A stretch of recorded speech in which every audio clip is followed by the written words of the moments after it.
আকিদা সম্পর্কে একটা প্রশ্নটা হইল, সাধারণ মানুষকেও কি কবরে জীবিত করা হবে? উত্তর: হ্যাঁ, সাধারণ মানুষকেও কবরে জীবিত করা হবে। এই সাধারণ মানুষগুলো হইতে যারা নেক মানুষ হবে, তাহাদেরকে তাদের ঠিকানা জান্নাত দেখানি হবে।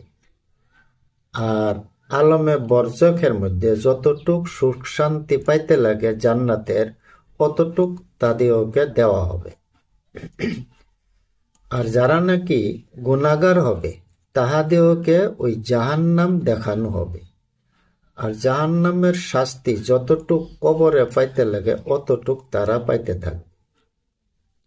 এর দলিল দেখেন, বুখারী শরীফের হাদিসে স্পষ্টভাবে আছে। 1375 নম্বর হাদিসটা দেখেন।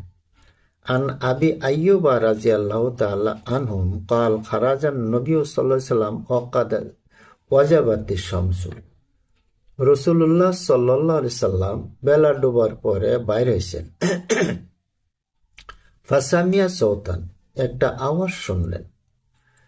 ফাকালা, তারপর তিনি বললেন, ইহুদু তুআযাবু ফি কবরিহা, এক ইহুদির তার কবরের শাস্তি হইতেছে। এটা হইল দলিল। এরপরে 1376 নম্বর হাদিস দেখেন। আন মুসা ইবনে উকবা কালা হাদাসাতনি ইবনাতু খালিদ ইবনে সাঈদ ইবনুল আস আন্নাহা সামিয়াতিন নবিয়্য সাল্লাল্লাহু আলাইহি সাল্লাম ওয়া হুয়া ইয়াতাআওয়াযু মিন আযাবিল কবর।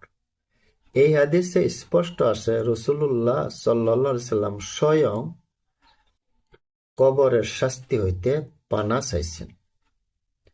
আমরা এখানে পাইলাম যে কবরেও কি হয়, শাস্তি হয়, সাধারণ মানুষকেও জীবিত করা হয়।